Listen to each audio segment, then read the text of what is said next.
There's been times when I thought I couldn't last for long. Now I think I'm able to carry on. Come on, y'all. It's been a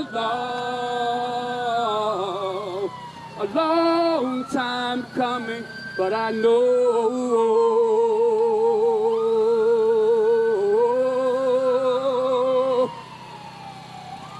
a change got to come. Oh, yes, it will. Thank you very much, y'all. That's it for me. I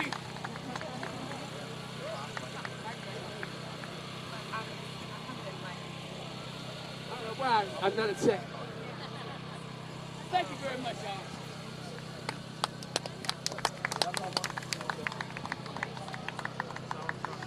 I hear you.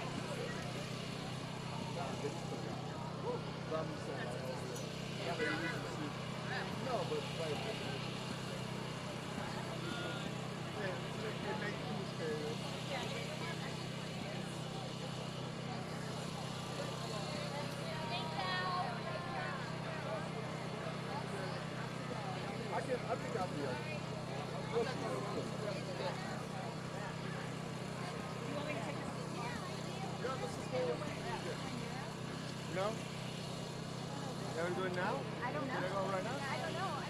No, I'll follow Paul. How about you?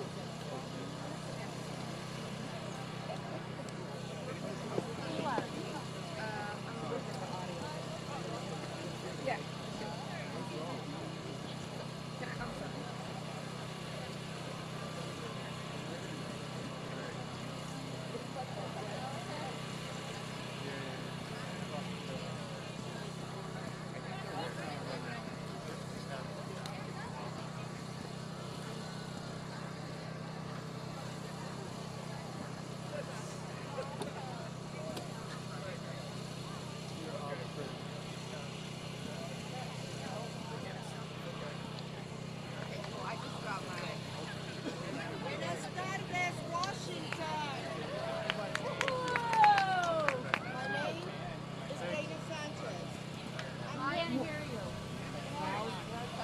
Can't hear? It's not on? Oh, there. Okay. My name is Dana Sanchez. I'm one of the leads of Brady in South Florida and a lifelong gun violence prevention advocate. I began this work in 1999. Too long. Just before the Million Mile March to prevent gun violence and before some of you were born. I'm honored to be here today, but angry. After almost 23 years, I am still here demanding action to keep our kids and communities safe from gun violence. I'm angry that I traveled to Texas last week to rally with gun violence prevention advocates in San Antonio because 19 elementary kids, babies, were murdered in their school less than 3 weeks ago. Then I went to Uvalde, where I saw the growing memorials in this tiny little community for their fallen babies. I'm angry because over 100 people a day die from gun violence in this country. And guns are now the #1 killer of children.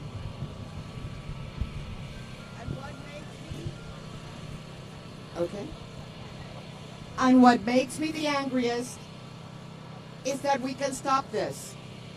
We know how to stop this. And more importantly, one part of our government, the Senate, right behind me, they know they can't prevent this. But they haven't. We are here today to demand change and to demand that this time it be different. We are here to demand that the Senate does not look away. They cannot look away. Do not look away. Our speakers today are senators and congressmen fighting for change, military veterans and gun owners, teachers, school nurses, doctors, and other healthcare professionals, leaders and activists, students, and gun violence survivors. They represent many corners of our country because gun violence affects every community, every part of our nation. I am grateful to our co-hosts today, Team Enough, the American Federation of Teachers, This Is Our Lane, and March for Our Lives, and to the many organizations present here, including Giffords, Everytown for Gun Safety and Moms Demand Action, the Community Justice Action Fund, Newton Out Action Alliance, Guns Down America, the National Parent Teacher Association, Change the Ref, Concerned Citizens of DC, and Guns Down Friday. They are here, we are here to make our voices heard. Now to kick things off, I'm proud to introduce Brady's President, Kris Brown. Thank you.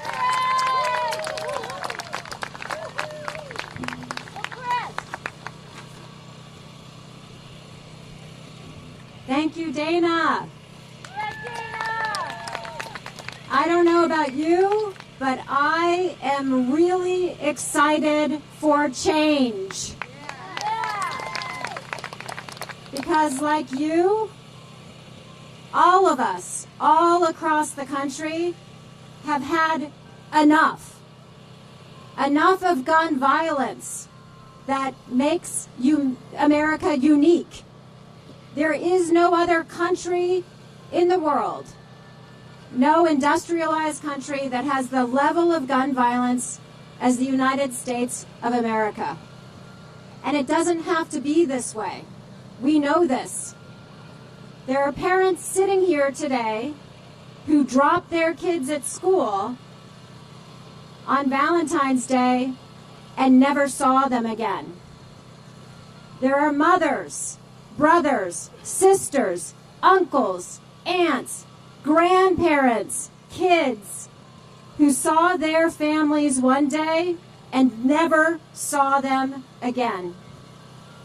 And this is a uniquely American problem.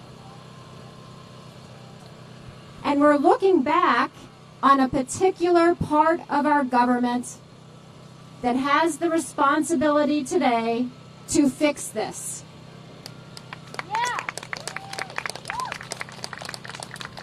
And that's why we're here, guys. That's why we're here. That's why all of us are here.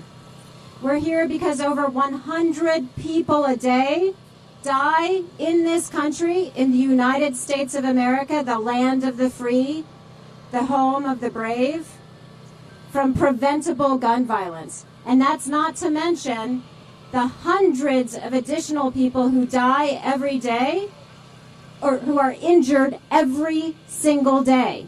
And we don't talk about that, but we should. We have more gun homicides, they're on the rise. We have more gun suicides, they're on the rise. We need to tackle this issue in a comprehensive way. We know this, but we also have to be sober and clear-eyed because this is the state of our country. Make no mistake about it.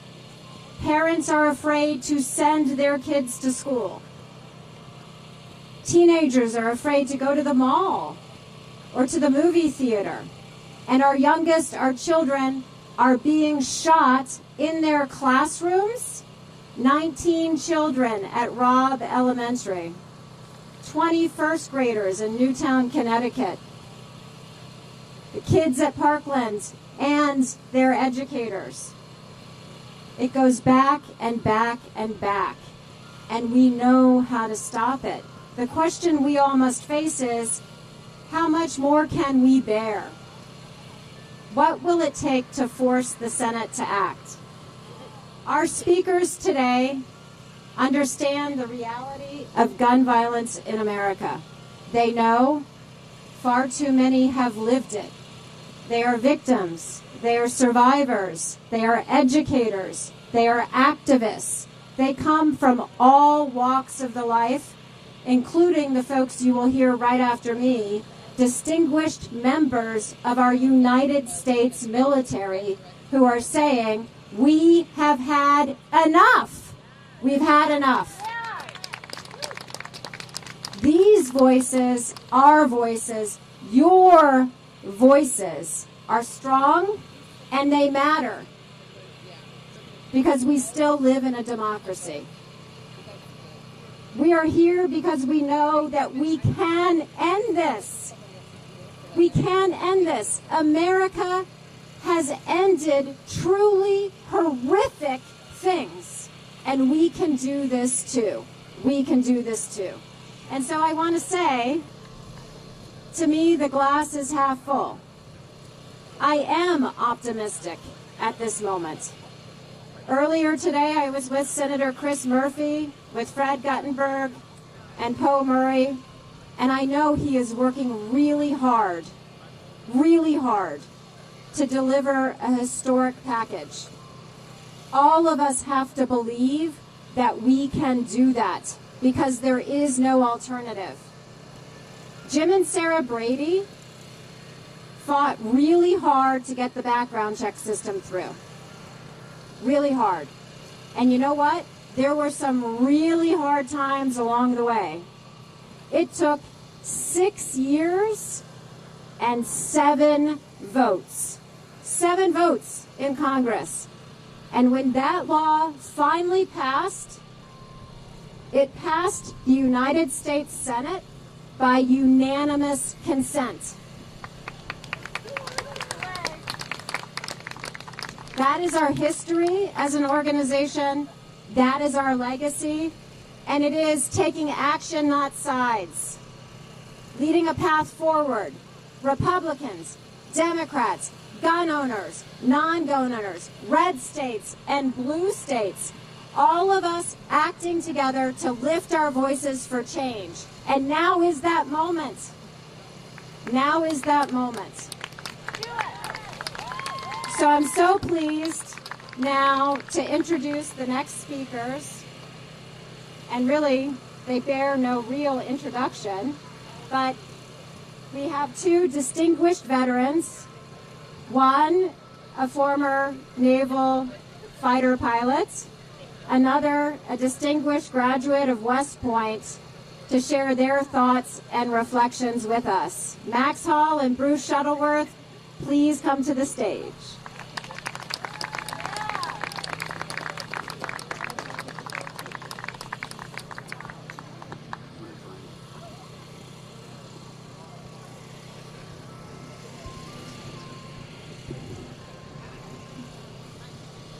Good afternoon. Can you hear me okay? My name is Max Hall. I live in Marshall, Virginia. I'm a graduate of West Point and a veteran of the United States Army.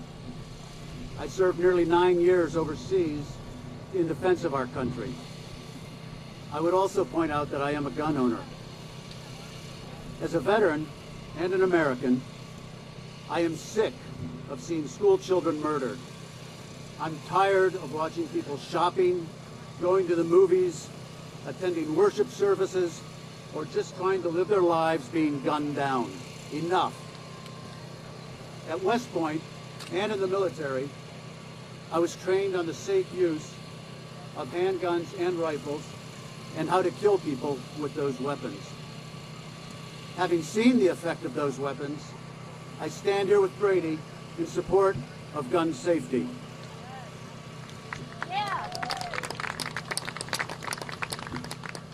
As a country, we must do something. Doing nothing is not an option.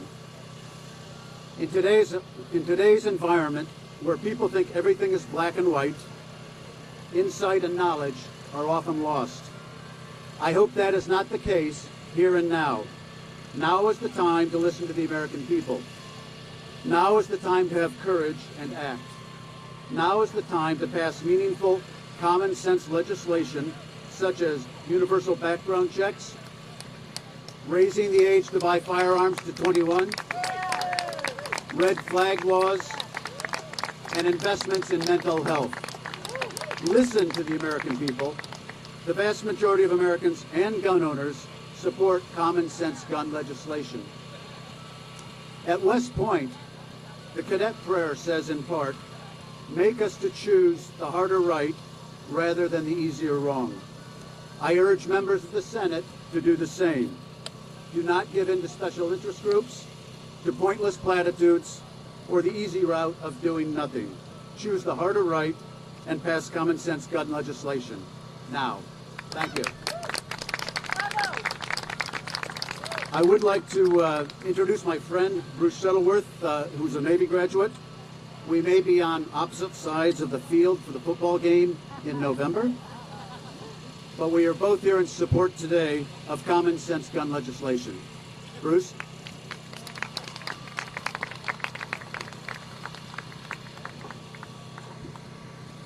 Can everybody hear me okay?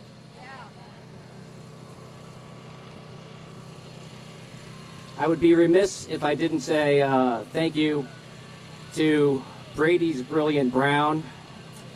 I see her at 5 o'clock in the morning on CNN. I see her with 10, 12 events throughout the day, and then on BBC at 10:30 at night. I see how her team looks up to her. She's amazing on every front, and we're so lucky to have her. You're appreciated, Kris Brown.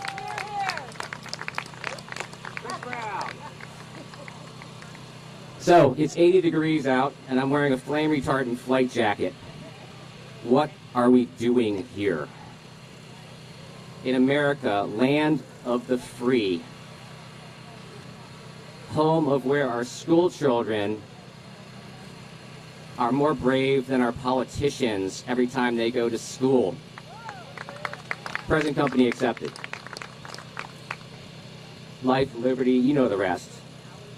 And yet, well-intentioned language aside, we're also the home of a ludicrous society where any 18-year-old wannabe can buy enough ARs and ammo to outfit an army. What are we doing here? I can tell you, as a veteran in our armed forces, it's not how we do things there. I'm a Naval Academy graduate. I actually spent 6 months at West Point as an exchange midshipman. I'm sure that Max and I have at least one thing in common, and that is beat Air Force. We kid because we love. I'm also a Navy pilot and flight instructor. It's not what we're doing there when it comes to how to operate weapons of war. There we have rules. There we have regulations. There we have procedures. There we have some goddamn common sense. Some goddamn common gun sense. Let me put this into context for you. When I flew over war-torn Bosnia in 1993, do you think I carried a personal weapon? I did not. Over war-torn Bosnia, our commanders deemed that the risk was not worth the reward of carrying a personal firearm in my survival vest. I knew you'd be there for me and say, yeah, you look good. That's what I thought. Think about it. It would have taken additional training, custody management, and the risk, the very real risk of an accidental discharge in a very crowded space. That's what we do in our incredibly safety-conscious armed forces. We measure the risk against the reward. But let me put this in context for you. Full disclosure, when I was over Bosnia, it was at the exact moment that our Blackhawks went down in Mogadishu. We recovered on that aircraft carrier faster than I've ever seen us, and we headed south and went through the Suez Canal and what might still be the record going through there. When we saw our dead pilots and soldiers dragged through the street of Mogadishu, the equation changed. Then the risk was worth the reward.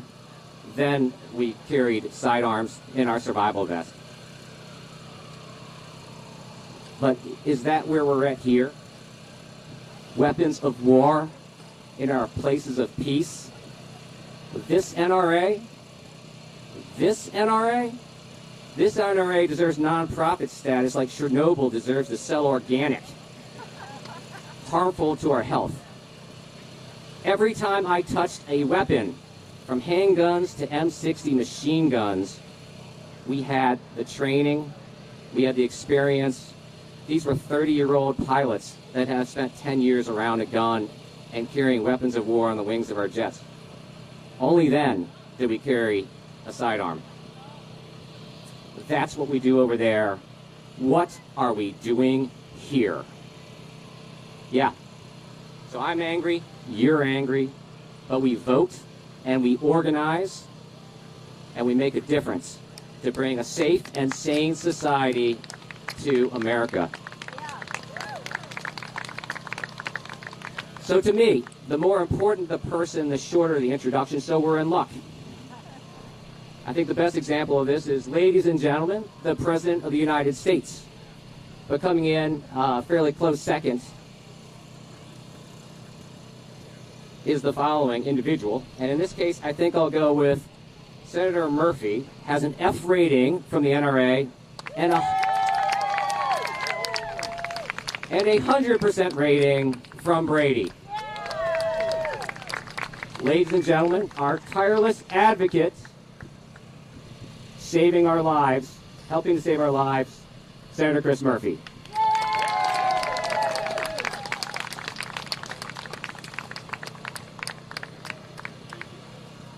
Well, listen, I'm so glad to be here with so many friends. I'm so grateful for all of the tremendous leadership that Brady and many other organizations here have provided to this movement. Listen, we do not have to accept this for our children. We do not have to accept the idea that our children have to have conversations in their classrooms about where they're going to run to and where they're going to hide if a shooter enters the building. We do not have to be a nation that has to talk about hardening Starbucks and retail facilities to protect against gunmen. This doesn't have to be our future. And as scared as the folks I represent in Connecticut are for their kids' safety, they're just as scared that this place doesn't understand how dire this moment is, that this place won't put aside their politics in order to get something done for the common good. And so I'm so grateful to be here with all of you, because what I have learned over the past 10 years of advocacy is that it is not the quality of my persuasion that ultimately makes the difference. It is the power of your movement. It is the number of people and phone calls and door knocks that you make that makes the difference when it comes to our ability to get common sense legislation passed. Now, as you know, we have extended a hand of partnership to our Republican colleagues in the Senate. We are presently engaged in important negotiation with them, with those that are willing, in order to try to get a common sense bipartisan package of reforms done. I have said, and I'll say it again, well, I'm interested in compromise. I'm not interested in just checking a box. I'm not interested in doing something unless that something is going to save lives, unless that something is going to be impactful and meaningful. And so that is the work that we're engaged in right now, trying to find if the art of compromise is possible, but only if that art of compromise ends in a package of reforms that is going to save lives in this country, is going to reduce the possibility that dangerous people get their hands on powerful weapons. And so I am here first and foremost to say thank you to Kris and to all of the folks who have powered Brady through the years. You know, for a long time, it was Brady and no one else. For a long time, it was Brady holding the torch of the anti-gun violence movement without much assistance. And we are lucky now that we have a multifaceted army of advocates that come to the Capitol at moments like this to put pressure on our colleagues. And my hope is that we'll be able to deliver good news to you, transformative news to you soon, because this country needs it. This country needs to know that Washington is listening to them, and that if 80 and 90% of the American public agree on something, that democracy will deliver, right? Well, democracy will deliver. So I am also grateful that the House of Representatives puts pressure on the Senate, and I am so thankful to the House for passing, again, legislation this week that saves lives, that protects our families and our kids.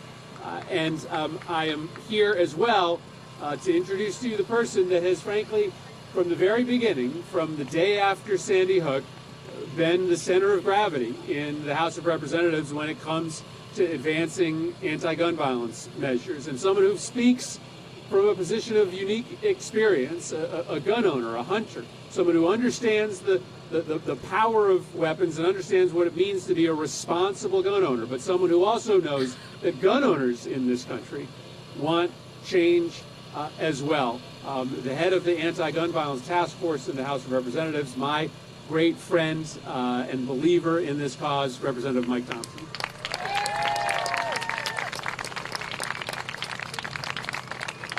Kris, thank you very much. Do you know how lucky we are to have Chris Murphy on our side? He is fantastic. And as he said, we've been working together ever since that terrible tragedy at Sandy Hook Elementary School. And Chris is right. I believe in the Second Amendment. I'm a gun owner, been a gun owner for as long as I can remember. I'm also a combat veteran, so I know about assault weapons from both ends of the assault weapons. Got a lot of friends that are gun owners, a lot of friends that are veterans, and they believe in what we're doing.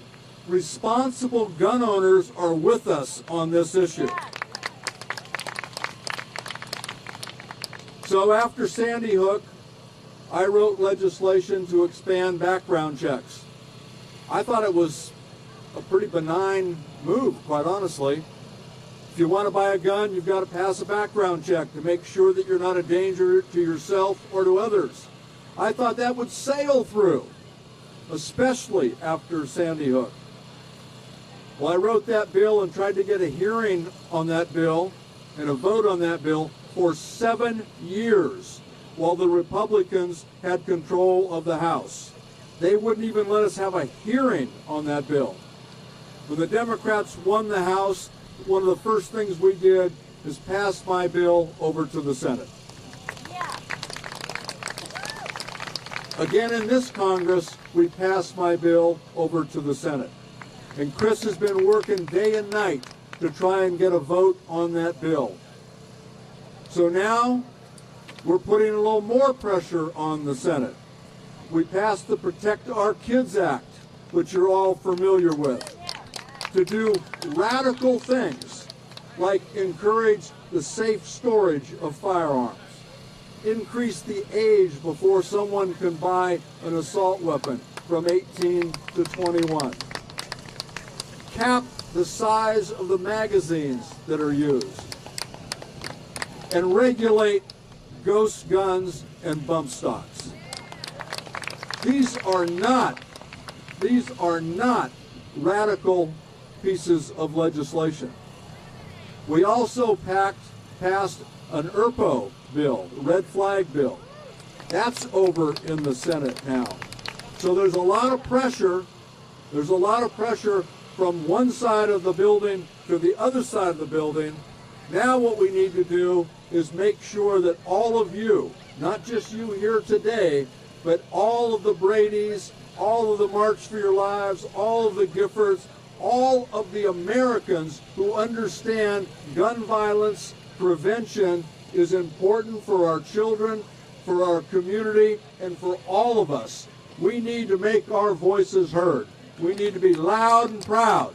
Make sure that those Republicans over on the Senate side of the building will work with Chris and the other Democrats to bring meaningful legislation up for a vote so we can have safe communities, safe schools, and have a better America. Thank you all for what you're doing. Kris, thank you for what you're doing, Kris Brown, and all the great work that she does with Brady. You guys are wonderful. Thanks for letting me be a part of it all. And now it's my great honor to introduce Yvonne Johnson, who is the National Parent Teacher Association President-elect.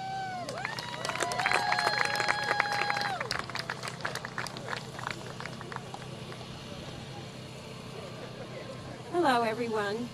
First, I would like to thank Brady, Team Enough, the American Federation of Teachers, and this is Arlene for this program today. We really appreciate you organizing, everyone. I'm the President-elect of National PTA, and I wish I could say I am happy to join you today, but I'm sad. Sad that in the past month, we've had mass shootings in a grocery store, at a church, at 3 separate high school graduations, and the breaking point, a horrific school shooting at an elementary school. And of course, it's not the first one. I'm sad because over 20 years ago, there was one of the first mass school shootings in Jonesboro, Arkansas, and nothing has changed. How many people have to die from gun violence before our members of Congress take action? I would like to thank my senators from Delaware, Senator Coons and Senator Carper, for always voting for common sense gun laws. We, the parents, the educators, the community members and activists have called for change over and over again. We have prayed for change. Prayers are not enough. It is time for real, bold, meaningful action. It's time to go beyond the thoughts and prayers and take action with policy and change. Let's do something to save lives and help our children and families feel safe again. Too many innocent people have been taken from us because of senseless gun violence.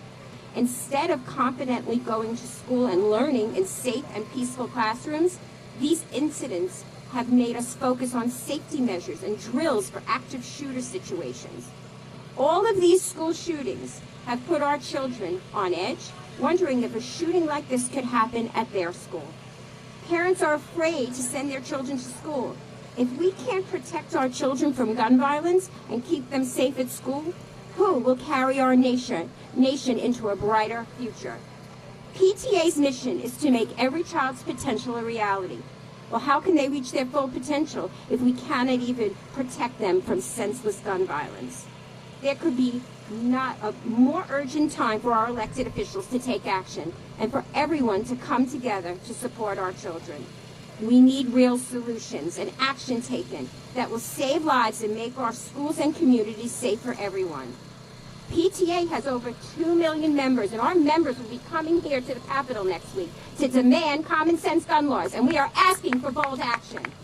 National PTA calls on Congress to pass legislation that invests in evidence-based community violence intervention strategies, requires a waiting period and a comprehensive background check for all individuals prior to purchasing a firearm, funds to research on gun violence prevention and encouraging reporting on school crime and safety, and encouraging gun safety education and the safe storage of firearms.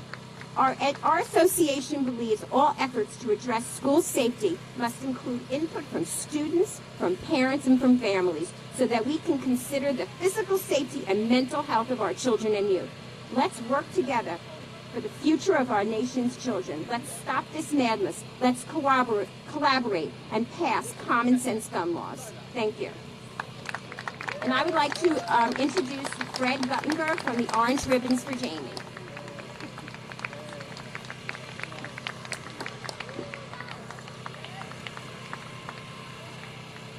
Hey everybody, I want you all to do me a favor. I want everyone to pretend there's no generator noise behind us, and I want everyone to close their eyes and get into the most peaceful, calm place you can imagine being. Think of those you love. Think of a day on the beach. Think of an announcement that says we just passed gun safety legislation. Think of anything that gives you peace and close your eyes, and for about a minute, I want everyone to go into this really peaceful place with me. Boom! Every day, people say to me, I can't imagine how you feel. I live with that sound in my head 24/7. My daughter was killed with a single shot that severed her spinal cord. And every day, I don't feel well. Every day, the truth is, that sound drives me to do what I do every minute of the day. Not fighting to save my daughter anymore, but hoping to save your life and the lives of those you love. Because your lives are worth it. And every day, I'm amongst an army of terrific survivors and people here who put their time on the line and their lives on the line to travel this country fighting for this as well. Because our lives are worth it. So I want to say this. There is something we can do to make sure this happens. And I'm going to paint the full picture, but it's one word, and it's vote. Here's the deal. If you would have said to me 4 years ago when my daughter was killed that we would have a president who would sign gun safety legislation, a House of Representatives that would be passing gun safety legislation, and a Senate that was at 50-50, I would have said to you back then, there's no chance we would get into that strong a position. But here we are 4 years later. And we did it. We voted and we did it. We made that happen. However, the country has changed at the same time. And it's not enough. Because the other party has chosen to sit out the process of governing. And so we need to show up again. We are only 2 votes away from being able to get something done. 2 votes, we break the filibuster in the Senate. That's what we need to do. And so here's what I want everyone here to understand. Your vote matters. You made a difference in the last 2 election cycles that put us in the place that we are in today to be having real substantive discussions. I see Senator Murphy is still there. Real discussions to get something done. And if it fails, if it doesn't happen, it will be because there is a party in place that won't let it happen, and we need to fire them. So here's where we're at. We have the president, we have the House, and we need 10 more in the Senate with a filibuster or 2 more without. We can do both, but you've got to show up and vote, vote, vote. So I have a question for everybody out here in the crowd. Who out here is old enough to vote? All right. Who out here that's old enough to vote is definitely going to show up and vote? Okay. Who here has actually started working on a voting plan? And that's a serious question. Because we all know we have many states that are working to make it harder for you to vote. But it doesn't mean you can't vote. It means you have to work harder to do it. So, because I want all of you to vote and all of your votes to count, every one of you, when you go home this weekend, check your voter registration. Make sure it's up to date and free of mistakes. Check your ID. Check everything you need based upon the requirements of your state to make sure you get out and vote and it will count. And don't wait till the last minute. Do it now because we need your votes. We can do this. We will do this. November is 6 months away. I appreciate all of you for being here today. Let's vote. Thank you.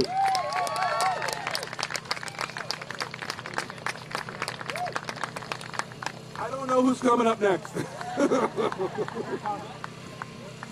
Oh, my brother from another mother.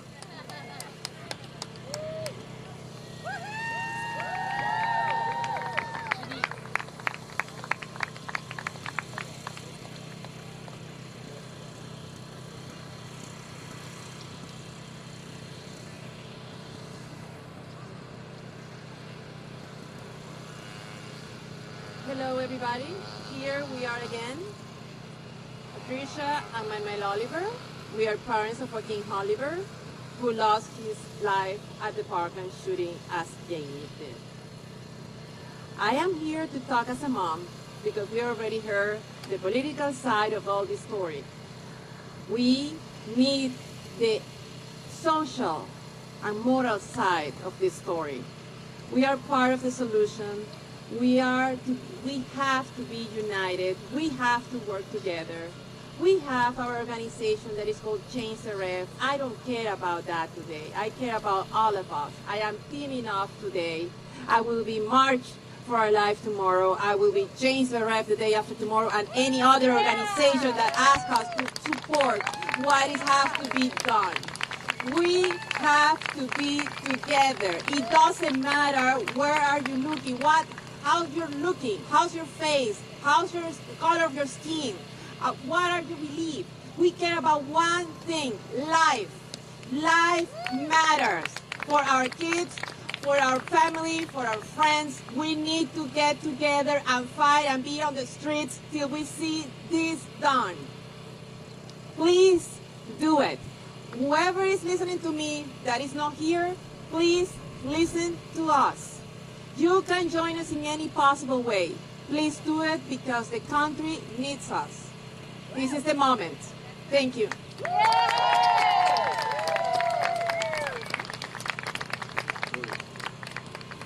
That's Joaquin's mom demanding action. Whoa. All right, so yes, vote, vote, vote. But before that, disrupt, disrupt, disrupt.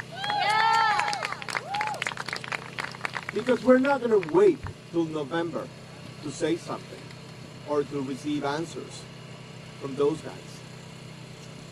And I want to tell you a little story. It's great that Patricia opened it with the inclusion factor, that we're all together today. We're not wearing the Change the Ref t-shirt. We have a lot of names that is on our shoulders. I want to tell you a little story that I heard yesterday about our good friend, Rhonda Hart. Rhonda Hart, for those of you who don't know who Rhonda is, she lost her son, her daughter, in Santa Fe, Kimberly. She was shot inside a school. And Rhonda had decided to do what mothers do. She's protect her kid. Started walking the halls, knocking doors, talking to representatives. She went to the office of Randy Weber. Randy Weber is a representative of Rhonda Hart. Rhonda Hart did the hard part of the work, the bill itself, putting it together, getting it out there, bringing it to their desks and their office, to her representative office. She was there yesterday, and she asked her representative if there was a chance for the bill to pass, if he will endorse that bill and approve it. And Randy Weber said that he hasn't had time to read it. That is exactly what is happening inside that building while we're discussing here. There's a lot of Randy Webers inside that place. And I have news for you, Randy Weber. I don't even know who you are. But your time is gone. When you say that, when you tell Rhonda what you said, you're telling all of us what you said. When you mess up with Rhonda, you mess up with me. When you want to have a fight with Rhonda Hart, we're all Rhonda Hart. We are all Jamie Gutenberg. We are all Joaquin Oliver. Every single victim is being represented by us, and it will be continued to be represented. You work for Rhonda Hart, and Rhonda Hart will fire you. by being inactive, Mr. Randy Weber. My name is Manuel Oliver, to let you know. And I'll be happy to have a conversation with you so you can apologize to Rhonda Hart. And please read the bill, because you don't have much time to read it and pass it. Thank you, everybody, for receiving us here today. And be ready for tomorrow. Tomorrow is a big day. Tomorrow is the day that we announce that we are not taking these anymore. My tolerance is gone. I was not planning to be here 5 years later in another march. Now you're going to have to deal with the consequence of that. And everything is happening tomorrow. Thank you.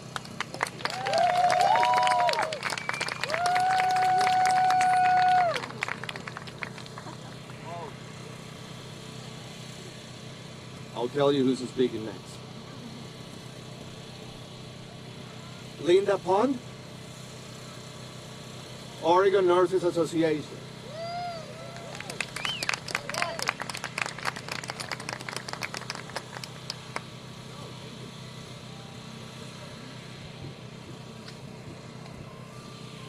Good evening, everyone. My name is Linda Pond. I'm a registered nurse with 35 years of experience at the bedside, and I live in Eugene, Oregon. In 1998, the community of Springfield, Oregon, our sister city, made headlines across the nation when Kip Kinkle, a 15-year-old student at Thurston High School, shot and killed his father. I had known Bill Kinkle for 2 years.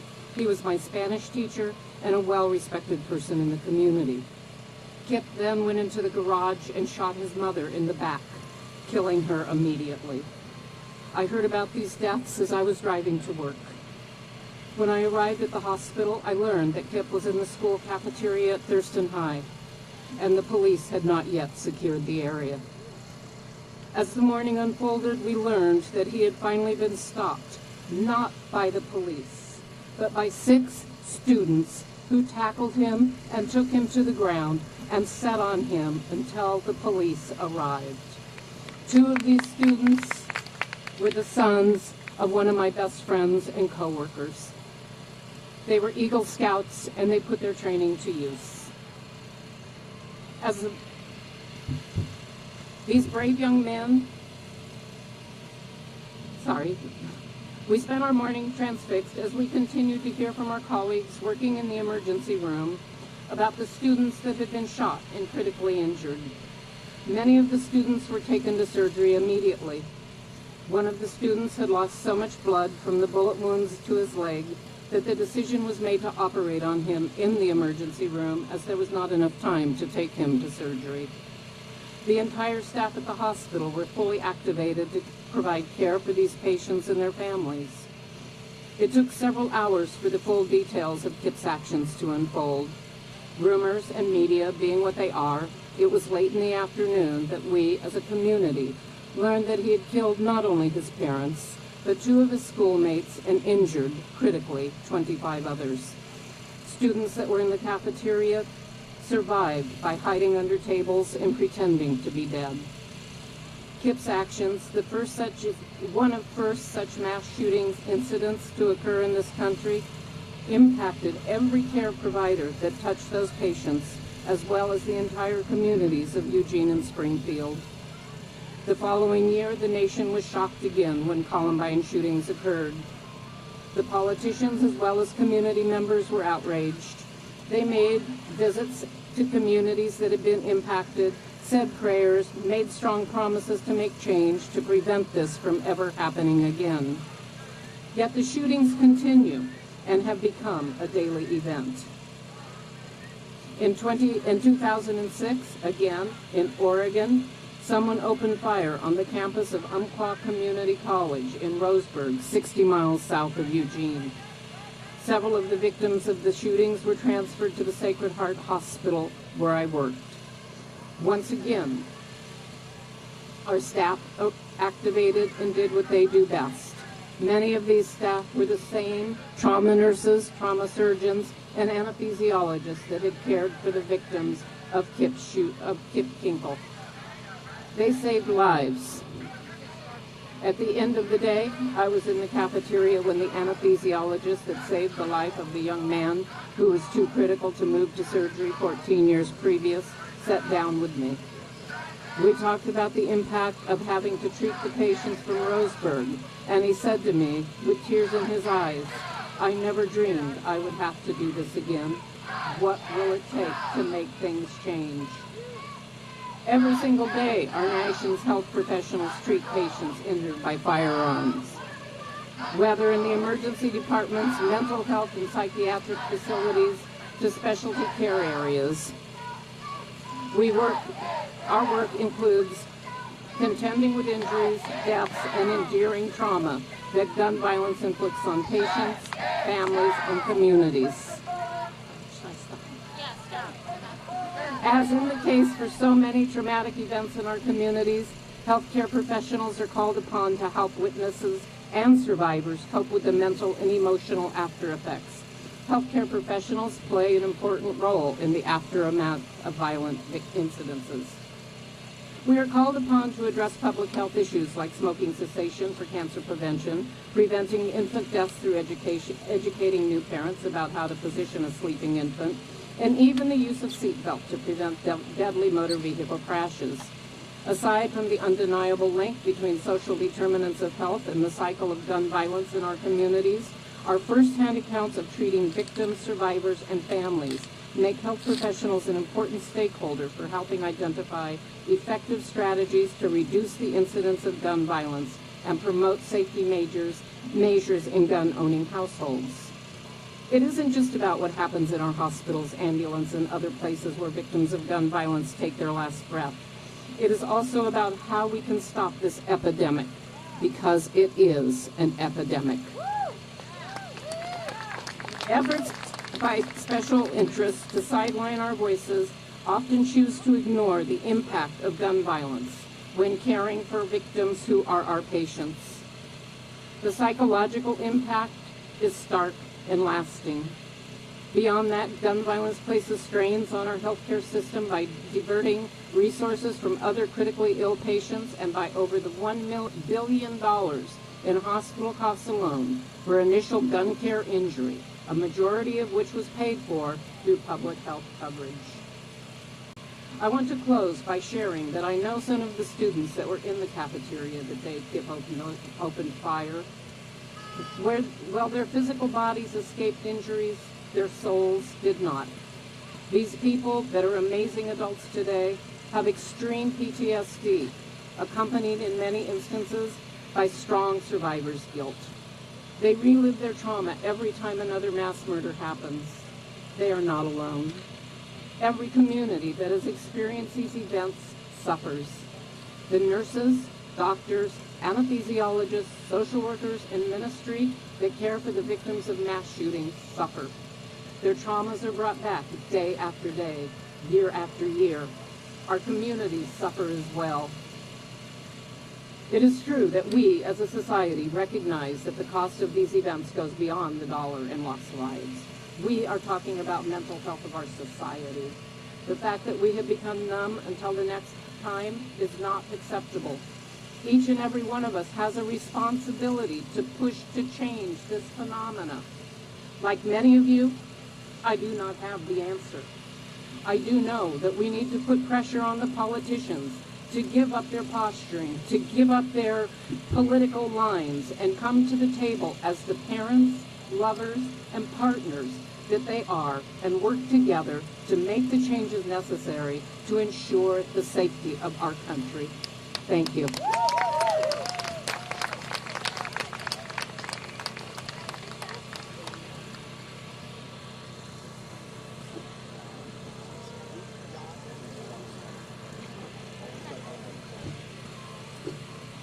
Team, enough. Team, enough. Team, enough. Team, enough. Team, enough. Thank you. Hi, everyone. My name is Poe Murray. and I've been leading the Newtown Action Alliance since my 20-year-old neighbor used an AR-15, high-capacity magazines, and 154 bullets to massacre 20 children and 6 educators in Sandy Hook Elementary School nearly 10 years ago. Newtown was shattered by the massacre, and we are devastated that Uvalde, Buffalo, Tulsa, and too many other communities are facing the same horrific life sentence of pain and loss. There are no words to describe how angry we are that Congress has failed to pass common sense gun laws to protect our students and educators in Uvalde, the elders in Buffalo, the doctors in Tulsa, and over 1 million Americans who have been shot since Sandy Hook. Since children were hunted in Sandy Hook with a weapon of war, gun deaths have increased 30%, and now guns are the #1 killer of our children and teens in America, more than motor vehicles and cancer. Enough is enough. Our children are merely collateral damage for the gun industry's greedy pursuit of profit with its dangerous any guns to anyone everywhere agenda. Those who stood with the gun lobby have blood on their hands, blood of children. The job of the federal government is to protect its citizens. Congress should have passed legislation to protect our kids after the Sandy Hook shooting. If Congress acted, then we would not be here today with so many other families and communities that join what a gun violence survivor, Rhonda Hart, from the Santa Fe school shooting from Texas calls the Killed Kids Club. The gun lobby messengers will tell you that we need more guns to stop these mass shootings, but don't believe their lies. If more guns made us safer, then why is it that 400 million civilian-owned guns have not kept us safe? For a decade, we have begged and begged presidents, Congress, governors, state legislators, and local officials to do something, anything, to prevent another tragedy and work to end all forms of gun violence. Many states have passed life-saving gun bills after Sandy Hook, and many states like Texas have loosened restrictions. That is why we have been pushing for federal action, and finally, after a decade of advocacy and sadly 19 more children being murdered and being buried, the House of Representatives, under the leadership of Nancy Pelosi and Mike Thompson, passed the Protect Our Children Act and the Red Flag Law with bipartisan support.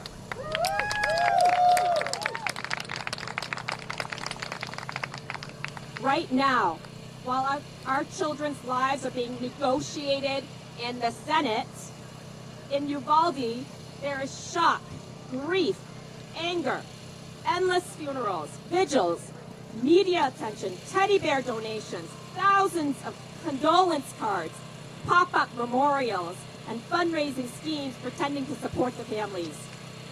The road to recovery for the Uvalde community will be difficult and long, but there will be more communities and families impacted by gun violence if we do nothing. I have a message for the Senate. Our children's lives are not negotiable.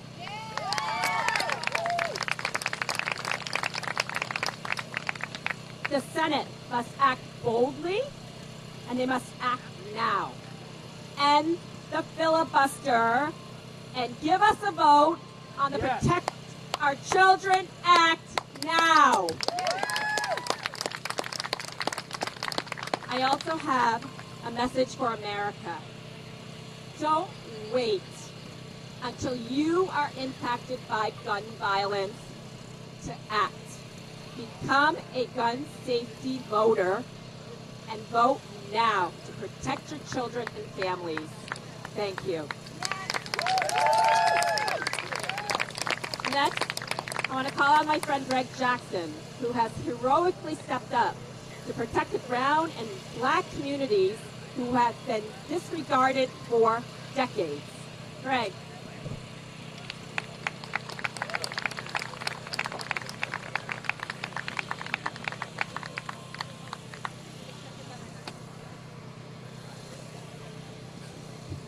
What do we want? When do we want it? Now. What do we want? Justice. When do we want it? Now. What do we want? Justice. When do we want it? Now. That's good. That's a good start. Good evening, everybody. I'm Greg Jackson, the Executive Director for the Community Justice Action Fund. Also here as a survivor of gun violence. I was actually shot on 7th and N Street. So right now we're about 8 blocks from where I was shot. And I'll never forget, as trying as my recovery was, the most frustrating part was I was shot 4 days after the Senate failed to take action on background checks in 2013. And I'll never forget looking at the pain in my parents' eyes and turning on the television and hearing excuses from members of the Senate of why they couldn't take action. It's not the right time. We need to think about this factor and that factor. Oh, this is just a mental illness problem. The exact same excuses that we are hearing today. And every year, over 100,000 people are shot or injured or even killed by gun violence. So that means since that day in April, nearly 1 million people have been directly impacted by gun violence. And I was blessed enough to speak before the House Oversight and Reform Committee on Wednesday to make the case for investing in community-based solutions and fighting for change. Thank you. One, it was 6 hours long, so I wouldn't wish that on any of y'all. But secondly, what was most frustrating was watching a lot of those same excuses. We saw members of Congress, and these are people elected into office, by the way, members of Congress saying the reason we're dealing with violence and mass shootings is because of smartphones. One said it's because we're not saying the Pledge of Allegiance and we've lost our allegiance to the American people. Another one said folks are not in church enough. And we heard over and over again, this is about mental illness. There was a study that was released this week in the New York Times that talked about violence, especially in inner city communities. They found that only 4% of gun-related violence was connected to any form of mental illness. Only 4%. The other thing I heard was that, there's not enough fathers. Why are there not enough fathers in the black community? They're dead. Because of mass incarceration and homicide by gun violence. Both of which they can do something about. And the last thing I heard over and over again, what about the gang violence? What about the gang violence? There's a study done by the Violence Policy Center on black homicide, and they found that 70% of gun violence and black homicides are not connected to another felony crime. Only 11% of homicides in the black community are connected to any form of gang violence. 11%. So that means roughly 2,000 to 3,000 deaths a year. But we're looking at 45,000 deaths from gun violence every year.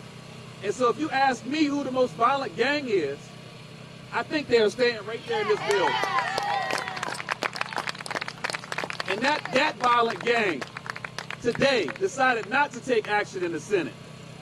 That violent gang decided to go back home to their districts and to leave our communities vulnerable. To let the next mother cry. To let the next brother mourn. And let the next kid lose their lives. So, as Fred said earlier, we're going to keep fighting. We're going to keep doing everything we can, but obviously we know what we got to do. And that's vote when we get into November. So vote them out. And before I close, I'm going to yield my time, because I'm coming out of a hearing. I'm going to yield a part of my time to Anita Holman. She is the director of the Milwaukee Office of Violence Prevention. And we talk a lot about violence, but we overlook so many moments. And what happened in Milwaukee this summer already has been so tragic. And so I want to give her a chance to address you all before we continue the program. Thank you. Give it up for Anita. Thank you, Greg. I'm Anita, Holman, Director of the City of Milwaukee Office of Violence Prevention. And I remember when I started working in the office a few years ago, I'll never forget that my first month there when 5-year-old Nazir got a hold of a gun and shot and killed himself. I remember seeing the pain in his mother's eyes. I remember going to Molson Coors after the mass shooting at Molson Coors and sitting with employees and survivors and hearing the pain in their voices, the trauma, and helping them process all of the uncertainty. But I'm not here speaking as the OVP director. I'm here as a concerned citizen and somebody who has lost too many people to gun violence. Our city has seen an increase in gun violence year over year since 2020. We're at 30% up from last year in fatalities.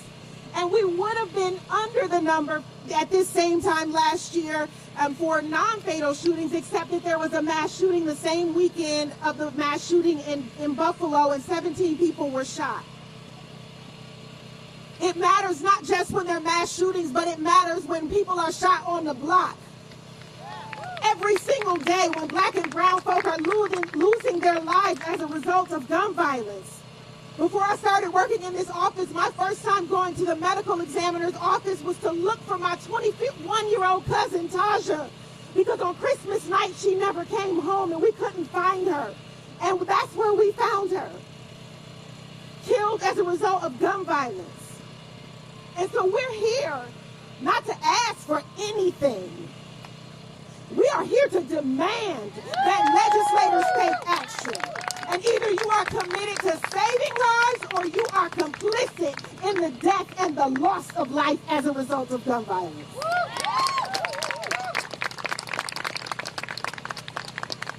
And next I want to bring up Mia Ayers-Gross and Kelly Diane Galloway, who's already on stage with us from Buffalo to address you all. Please give it up for them.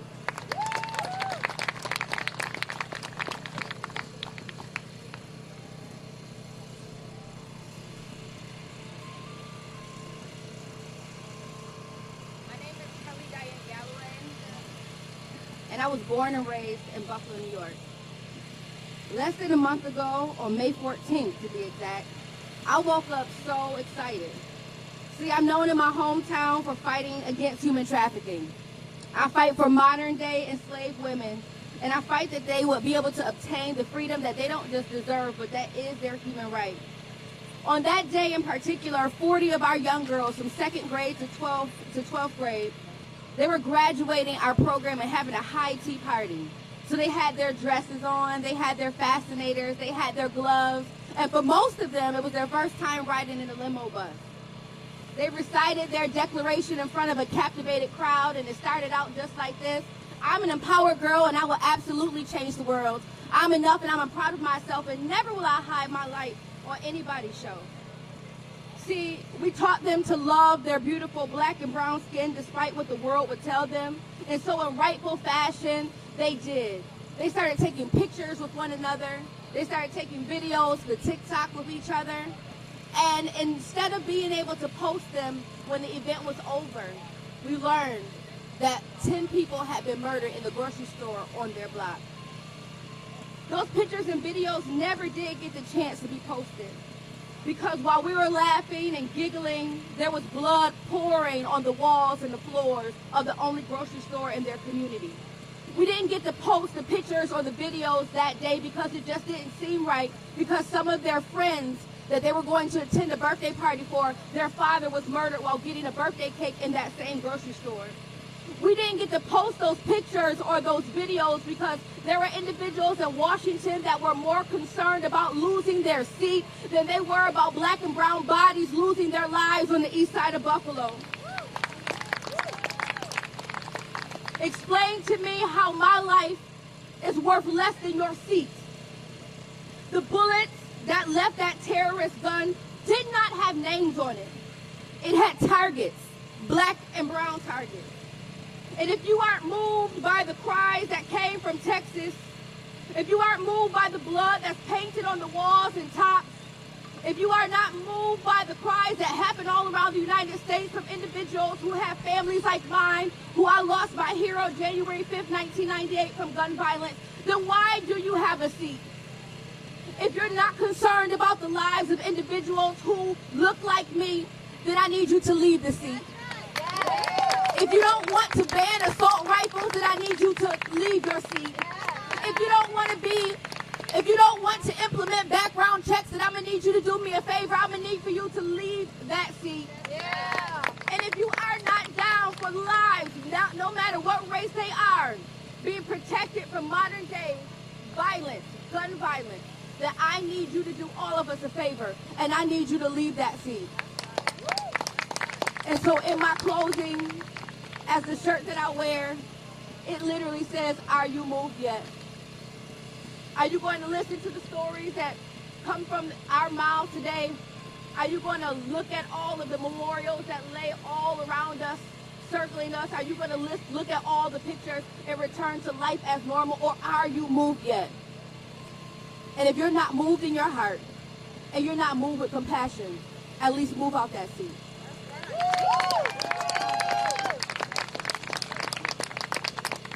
Good afternoon.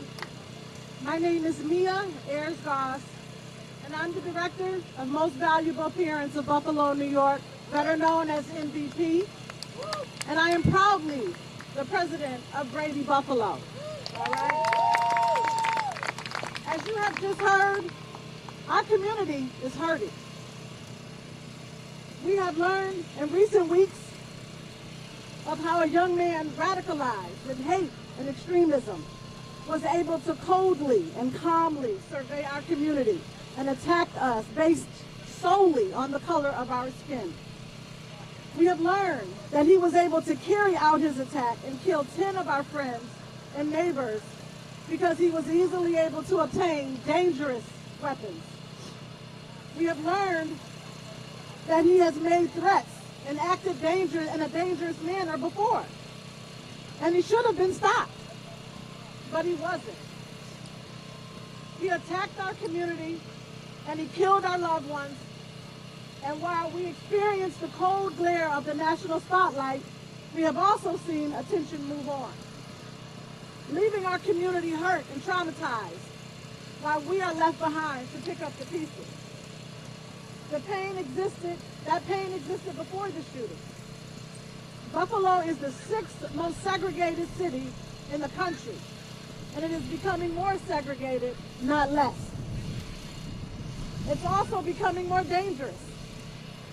We already experienced high levels of gun violence, but we have seen a dramatic increase since the pandemic began, just like many of your cities across the country.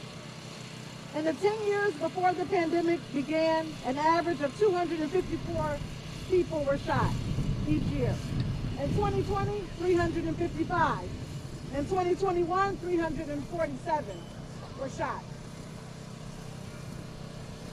That gun violence disproportionately affects black residents.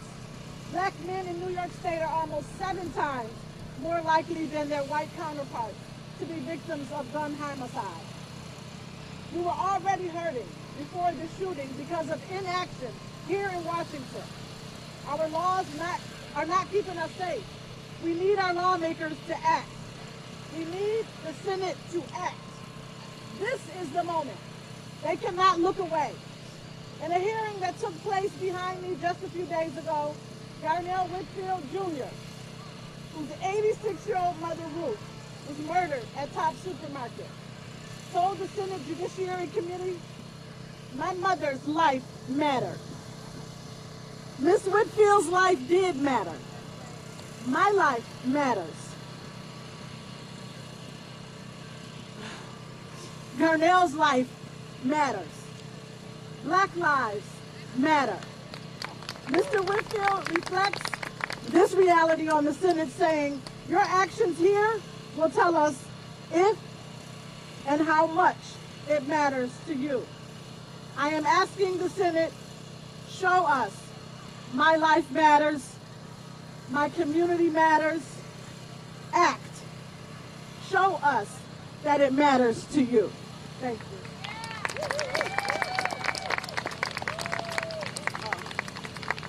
And now I would like to introduce Regina Bell, Washington Teachers Union.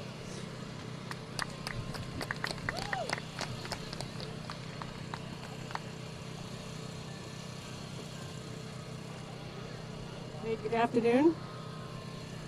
We are here today standing in the shadow of the nation's capital as educators, parents, students, activists, and citizens to stop gun violence.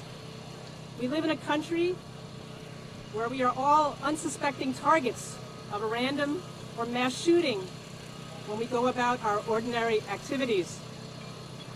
Going to school, to work, the movie theater, the supermarket, a concert, our places of worship, all because our politicians do not have the courage to stand up for what's right.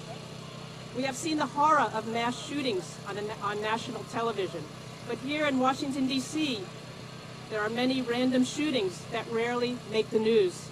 Earlier this spring, Malachi Jackson, a 15-year-old Roosevelt High School student, was shot and killed near his home. In January, Anacostia High School was sprayed with bullets.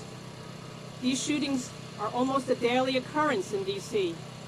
Children and teachers are subject to this trauma every day. The ripple effects of these shootings is felt deeply throughout the community. Families and communities are devastated, as we heard from Greg and the parents of Joaquin and Jamie. Our gun violence and school shootings on this scale only happen in the United States. When other countries have had these incidents, they change their laws. We need to pressure our elected representative to change our laws and pass common sense gun legislation. Enough is enough. We are smarter than this. Inaction is unacceptable. We demand common sense gun laws now.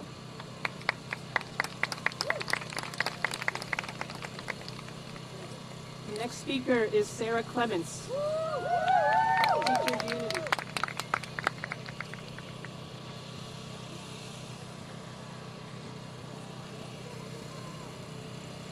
Good afternoon. Hi everyone. My name is Sarah Clements, and on December 14, 2012, my mom, Abby Clements, survived the shooting at Sandy Hook. After that day, I remember pundits and voters exclaiming for days and months, and now years, how is this not enough?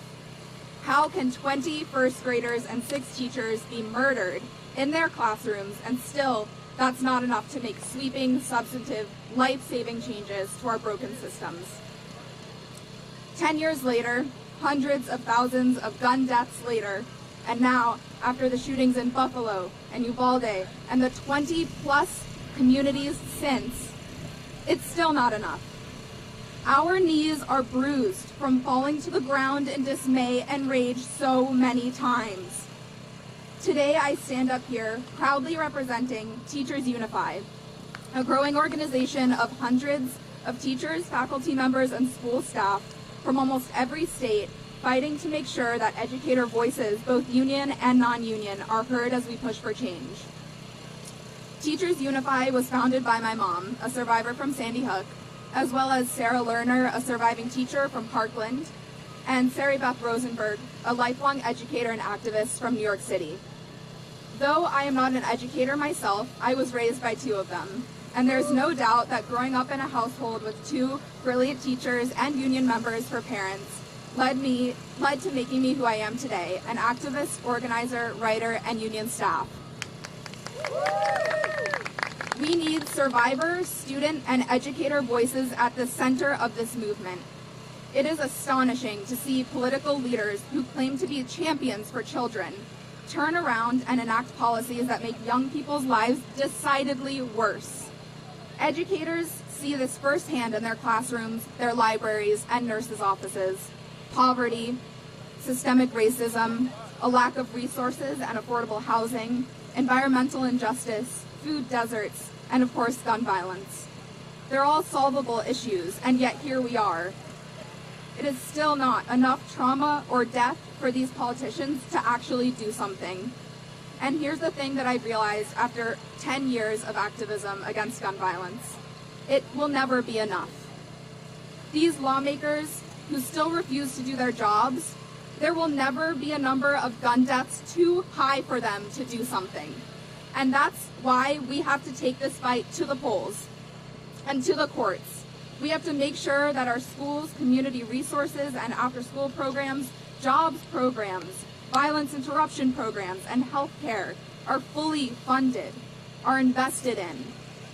That our voting laws are intact so that barriers no longer exist for the most underrepresented groups to have their voices heard. That our educators are supported, cared for, and paid well. That our unions continue to be vehicles for not only great wages, benefits, and retirement, but also for increasing equity, workplace safety, and the right to organize. That our courts are filled with judges who recognize that when we pass common sense gun laws, the Second Amendment isn't instantly in some existentially threatened doctrine. No, there will never be a number of shootings or bodies that will be enough for the people currently in power to take action. But that's exactly why we have to keep going. Keep voting them out and gun sense candidates in. Keep telling your stories and forcing the rest of the country to listen. Keep showing pictures of the loved ones we've lost and ensure their memories are a revolution. Keep fighting in the courts, because without power there, we will never see our solutions come to fruition. Thank you, and please follow Teachers Unify on Twitter and Instagram and DM them to get involved. Please welcome to the stage the next speaker, Ivy Sheamus.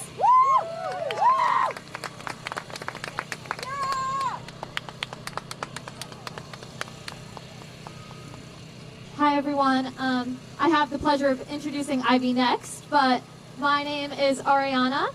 I'm an organizer, I'm a movement builder, but most importantly, I'm a believer. I'm a believer that a better world is possible, and because of the strength of our movement, powered by people, young people, youth of color, the largest and most diverse generation, I believe that we're the ones to get us closer than ever to that better world. In this past week alone, I've carried so much with me. I've carried fear, such an immense fear for my friends and family back home in Ohio, as my governor just signed a bill that authorized non-licensed individuals without any training to carry deadly weapons. I fear for the organizers who day in and day out have been fighting this legislation, for those of us on the front lines who know what expansions to these so-called stand your ground laws entail. In these last 2 weeks, as a nation, we have carried the cyclical trauma of yet again several devastating mass shootings that brought us back to the foot of the Capitol, seemingly begging legislatures to give a damn about putting an end to this. I've spent countless nights this week carrying exhaustion, physical exhaustion, literally being shaken up at night by the racing thoughts and the weight that this work puts on us. Emotional exhaustion. Aside from the tears, we've had no time to breathe, to process, to grieve. This week, I've had the opportunity to lobby with a 9-year-old boy who knows far too much about gun violence. He told me about the traumatizing active shooter drills he's gone through, and I carry the fear that he and his classmates may one day have to put this knowledge to use. I carry with me the fear that a white supremacist armed with a deadly weapon could target folks of color the way they did in El Paso and more recently did in Buffalo. I carry with me a righteous anger that powers me to the streets, to the legislature, to the crowds, because we all know all too well what's at stake. Back home, where a legislature is trying to arm teachers while refusing to let them teach the truth about our history, banning books and trans kids from simply existing. And we carry the lies fed to us by lawmakers who told us that fewer doors would end gun violence, that AR-15s are needed to hunt. There's nothing that we can do because a document that a bunch of slave owners wrote 200 years ago, that more guns flooding our communities makes us safer? Everything we know about safety is a lie fed to us by the NRA and the gun lobby, by corrupt politicians, by white supremacists. Over and over again, we are told that safety means more security, larger, better trained police forces. Police and SROs do not alleviate my fear or anger when they harm and criminalize Black and brown communities. They make us carry these lies. To me, safety is being free of the things we carry. I'm going to ask us for just a moment to imagine a world where we don't have to carry these fears, these traumas, these immense weights. A world where instead of carrying these burdens, we carry and are carried by each other, carried by community, carried by love. That's the world we're building. That's the movement we're building. That's why we're marching. Thank you. And now, I have the opportunity to introduce Ivy Sheamus.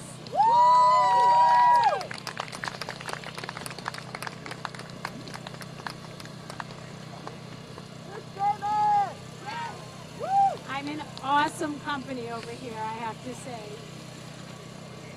My name is Ivy Sheamus, and I'm here to talk to you about something that I knew very little of prior to Valentine's Day 2018, and that's gun violence.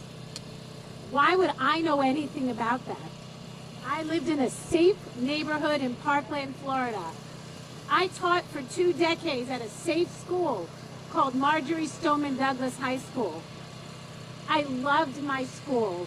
I loved my students and my community. I worried about my students. I hoped that they would get good grades and get into their preferred college. I hoped that they would drive safely and make good choices. I hoped that they felt well and happy. But I did not think for one moment that I would ever have to worry about them getting killed by the AR-15. Never. But there we were, February 14th, 2018, in my 4th period History of the Holocaust class, filled with juniors and seniors in room 1214, discussing the Jesse Owens story and the 1936 Olympics in Berlin. We just finished watching testimony of Margaret Lampert. She was a German track star who was prevented from participating in the 1936 Olympics because she was Jewish. In class, we often discussed how to combat hate, not knowing that hate would enter our class that day. Approximately 20 minutes before the end of the school day, deafening shots rang out in the hall outside of our door. The room was quite small with a wall of windows and no walk-in closet. The students immediately jumped out of their seats and scrambled to the perimeter of the room, trying to find safety that just wasn't there. Seconds later, the barrel of a semi-automatic weapon was shooting through the glass panel of the door, aiming at anything and everything in that room. Imagine the fright. You are 16, 17, 18, and you're thinking, this is it? A boy whispered to me, Mrs. Sheamus, are we going to die today? A young lady with pink hair, Kelly, she called me over to crouch with her, and she was thinking how her mom might feel in this situation. Though it felt like an eternity, it only took seconds to shoot up my precious classroom, the place that I once called my happy place. In just seconds, the shooter managed to do reprehensible damage. Did he know or even care that he murdered the most wonderful young man and young lady in our class? They had hopes and dreams to fulfill. Nicholas Tuaret earned a swimming scholarship at the University of Indianapolis, and he was looking so forward to attending. Helena Ramsey was a stellar student with such a bright future ahead of her. She was one of the few students who articulated at the beginning of the course that hate could certainly be eradicated one day. Helena and Nick, along with 15 other precious lives, were stolen by a kid with an AR-15. This is not a video game. These are real lives. These were my students, my community, and not one student in room 1214 that day will ever be the same. It's been 4.5 years since the Parkland massacre, yet my students are in still constant contact with me, and they are not okay. They are triggered by the news. They have nightmares. They have worries that they should not be worried about. Their world was shattered, and it's up to Congress to piece it back together. This summer will be the capital punishment trial for the murderer, and I was served with a subpoena to testify, as were many of my students. And it won't end there. Anyone affected by gun violence will tell you that. Guns kill our dreams, they kill our hopes, and they kill our future. Thank you for listening. I'd like to introduce the most beautiful, fantastic young woman. Her name is Elea Eastman.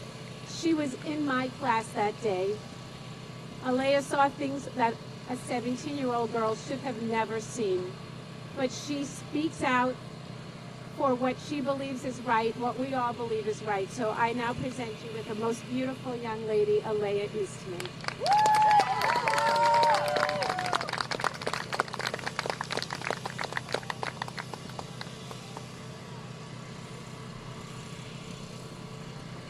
Hi, everyone. I need more energy. Hi, everyone. Okay, I'm going to be very candid and honest with y'all today. I did not write a speech. I'm going off the top, but I have a lot of pain, grief, and emotion inside of me. To be quite honest, I am tired of having to come on stages and share my story. I'm tired of having to march through these streets and scream the same thing that we've been screaming for the past few years. It's exhausting. It's hard, especially for survivors. We are in a crowd full of survivors. It's exhausting. Survivors, we're fighting our own fight right now. It's hard. It's difficult. And every time we go on our phone, every time we open the news, we see another shooting. Every single day. My name is Elea Eastman. I'm 21 years old and a 2019 graduate from Marjorie Stoneman Douglas High School in Parkland, Florida. On February 14th, in my 4th period Holocaust history class, we experienced the unthinkable. A perpetrator shot through our classroom door window and injured 6 of my classmates and murdered 2. I had to hide beneath the body of Nicholas Doret to survive. That haunts me to this day. That's something that I have to live with forever. And it's hard, and I'm sure you guys can't even imagine the grief that I go through. I don't talk about it often, but it's very difficult. And when I open the news and I see more young people have to deal with this issue, it frustrates me. Angry is not even the word. I can't even imagine young elementary grade students having to hide from bullets. I was 16 when I had to do that. And it was hard for me, but I was able to process, think, and recognize what I needed to do. We're talking about babies in classrooms. But we also have to talk about the babies that are here in Washington, D.C. that have also been gunned down in their streets. We have to talk about the black and brown voices in our communities that have dealt with these issues far before Parkland, far before all of these mass shootings. We have to center these voices because these are the voices that are dealing with this issue every single day. Before 2019, that wasn't the first time, or 2018, that wasn't the first time my family was impacted by gun violence. My uncle Patrick Edwards was gunned down in the streets of Brooklyn, New York, at the age of 18. Only a year ago, my cousin, Jordan, was shot in the streets of Brooklyn, which was a reminder of when my uncle was shot in Brooklyn. And that was 2 years after Parkland. So 3 times my family has been shot with this violence on 3 separate occasions. It's ridiculous. And I'm just one person, so I can only imagine all of the people in this country that have been impacted by this issue. I stand here with my lovely brother and sister, Kay and Ty. These are voices from DC, voices from this very community, voices from these grounds that we're standing on that we need to listen to and support. These are 2 people that have been impacted by gun violence in different ways, and it's very important that we also center their voice and their story, so I do want to yield my time to them.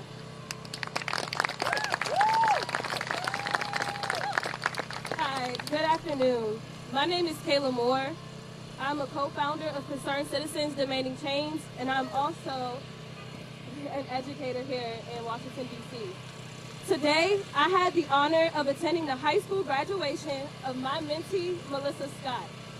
During the ceremony, we celebrated, but we also had to mourn the shooting of her twin brother, Maurice Scott, because we knew that he too should have walked across that stage today. As an educator and a mentor in Southeast DC, I am way too familiar with the plague of gun violence in our community. Out of 15 students in my class, 3 have lost a parent, 2 have lost a sibling, and 5 have lost close relatives to gun violence. 1 student has been grazed by a bullet. Gun violence has affected 73% of my kindergarten students. These are 5 and 6-year-olds. Our local and federal government have failed at protecting our youth. The Democrats and Republicans have failed at protecting our youth. Today, we say no more. As educators, we constantly are fighting for our children. I ask all of you to fight for us and fight with us. We're demanding gun safety laws. We're demanding higher pay. We're demanding wraparound services for all of our students. We are repeatedly told that there is not enough funding. But then we are asked to possibly strap ourselves with firearms. This is the same government who said there wasn't enough funding, who could not strap us with PPE, with computers, with technology, with culturally responsive education and curriculum. But now we have enough funding to increase police in our schools. Now we have enough funding to distribute firearms to teachers. It doesn't make sense. I asked myself, is this because the NRA spends about $250 million a year to lobby against safety laws? Is this because the NRA spends over $500 million a year to keep elected officials of their interests in their seats? Probably. After we leave here today, this conversation cannot end. The work does not stop. And if you're familiar with the chant, please help me. Because when our youth are under attack, what do? Stand up like that. When our youth are under attack, what do? Stand up like that. I'm going to yield the rest of this time to Hodgson Powell.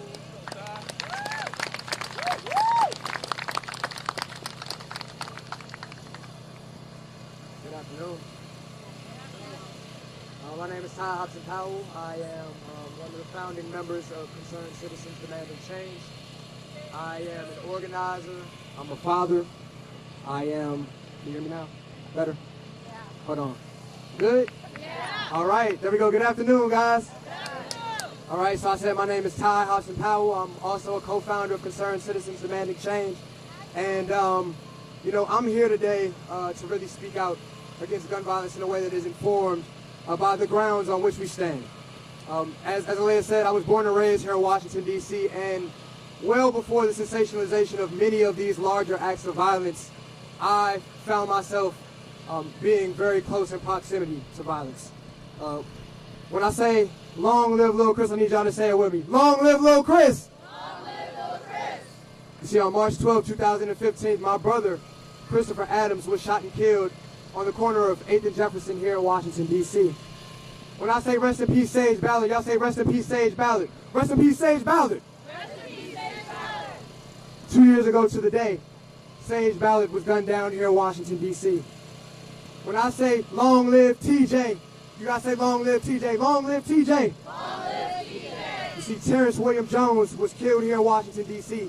November 4th, 2020. You see, in the shadow of the Capitol, we too are gun violence. In the backyard of the White House, Washington, D.C. is home to the highest rate of gun violence and gun homicides in the entire nation. I said the highest rate of gun homicides in the entire nation. And you see, most of those victims, they look like me. They look like Elea. They look like K. And while it's the school shootings, it's the other mass shootings that are often the things that are the most sensationalized, that are the things that has CNN running behind people's cameras, that are the things that has the donor dollars running behind people. What I'm telling you is that it is a scourge of gun violence in urban black and brown communities that is the most experienced. On this day, as we sit here and we acknowledge these ugly truths about our America, I want us to remember that. Thank you and God bless you. Me and Kay are going to do something really quick. We want everybody, which one? Is it this one? Can you hear me? We want everybody to repeat after us. But this is particularly for our black women that are in the crowd, because we know our black women are the backbones of every progressive movement in this country. So everybody repeat after us. It is our duty to fight for our freedom. It is our duty to fight for our freedom. It is our duty to win. It is our duty to win. We must love each other and support each other. We must love each other and support each other. We have nothing to lose but our chains. We have nothing to lose but our chains. We have nothing to lose but our chains. We have nothing to lose but our chains. We have nothing to lose but our chains. We have nothing to lose but our chains. Peace.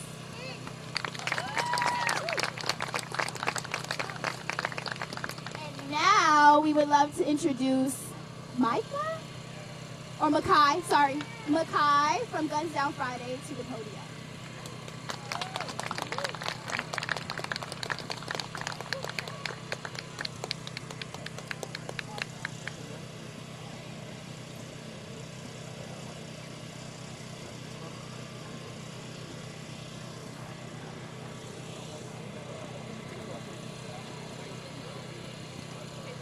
Hello. Hello guys, my name is Makai King Brooks. I live in Southeast DC, 13 years old, and I'm here to talk about youth violence. So let's start off with the topic of these school shootings. Parents drop their kids off to school so they could go to school, come back, and so the kids could go home, eat, go to bed. But how do you think it feels to the parents who had lost their child, who had just dropped their kids off to school? I know it hurts many people and the topic is really sensitive, but the kids that were at the school, the classmates, the parents, the grandparents, and even the siblings are hurt from what happens. School shootings can affect not just one person. It's like a ricochet, but it's like a ricochet mentally, not physically. It hurts everyone there and around. So I think Congress should have a law where the guns are put down. It's like they're trying to make laws where everybody else have guns, but when the shootout happens, everybody else gonna grab their guns and it's just gonna multiply. The death of people are gonna multiply until there's a huge percentage of the world's population gone due to gun violence. There's already a lot of people gone, but do we really want even more? So I don't think it's right to where you give more people guns. I think it's better to take it away. There's no way where you could buy a drink and go under the influence.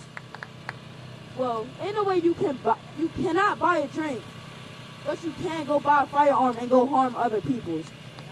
I don't think that's right. I think the guns should just be put away and all. And teachers, they think about giving teachers weapons. I don't think that's a great idea either, because things happen. Students flip out, everybody flip out, everybody have emotions. But with teachers having firearms, there might be that one teacher that might start a problem for everyone else. And then there you go, another problem going on. And you got a whole bunch of kids around. Maybe what if a kid get their hands on a firearm? As you can see, kids are doing it at their own houses. So if kids at school have access to a firearm, so do they do at home. All it is the numbers are going to multiply. So I think the numbers should be like going lower. I think the numbers should start going lower. But it's like we can't do nothing about it. So only Congress has the right to step up. So we need them to step up and change the law. I don't want to be here all day. So I'm going to just say love you guys. Thank you guys for being here. And thanks for having me. Hello everyone, my name is Miss Hardy and I'm the founder of Guns Down Friday. Come in, Makai. And I just want to give a quick story about this young man. About a week ago, I called him and I said, yeah, I'm doing a protest. And he said, Miss Hardy, I would love to come. I have so much to say.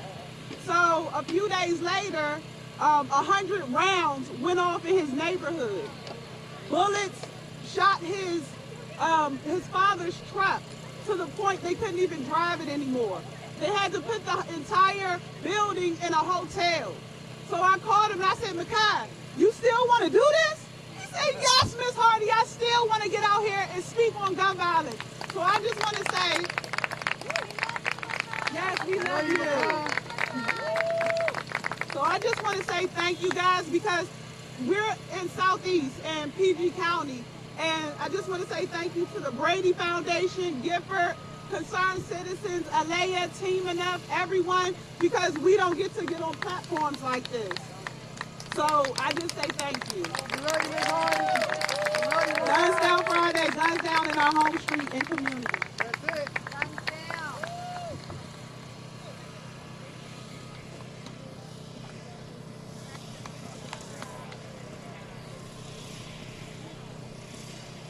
Hello everyone, my name is Carmen Lodato, and I'm a volunteer with Moms Demand Action here in Washington, D.C. I'm also a survivor of gun violence. I'm here today to tell you about my mom, Ruth Ann. When I was a junior in college, my mom was murdered at our home in Alexandria when she answered the front door. It seems so impossible that my mom, a music teacher and a church organist, could be killed randomly in our safe neighborhood. She didn't get to see me graduate from college. She won't be here to see me get married or have kids one day. She won't grow old with my dad like she was supposed to. I miss her every day. How many more mothers have to die? How many fathers, children, teachers, churchgoers, lives must be taken for our leaders to do something? Any senator who remains hostage to the gun lobby, who blocks life-saving change, is choosing carnage and gun industry profits over the precious lives of our loved ones. We should not have to live in fear that gunfire can ring out at any moment. We deserve more. I didn't choose to become a survivor, but I did choose to become an advocate. Alongside fellow Moms Demand Action volunteers and organizational partners like Brady, will do whatever we can to see that not one more person suffers the way that my family has. Please join me and thousands of other survivors, volunteers, and fed-up Americans around the country as we call on the Senate to take real, meaningful action that will save lives. Inaction is not an option. Thank you. I'd like to invite up to the stage Stacy Wesh from Giffords.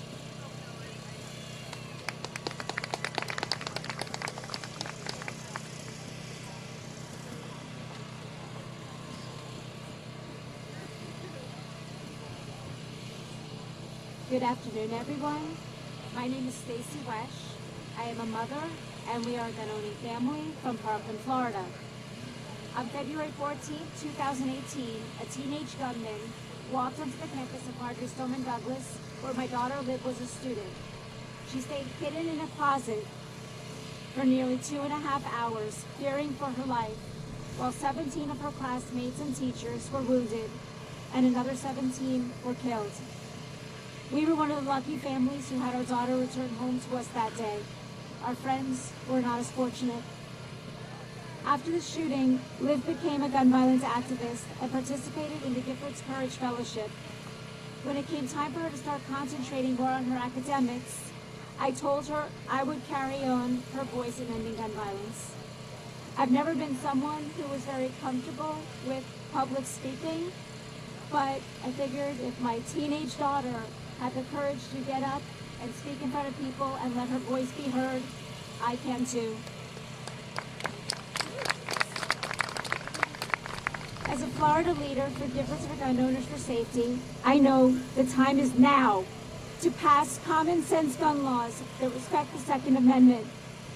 Since 2018, there have been over 14,000 children between the ages of 0 and 17 who have been killed by gun violence in the United States.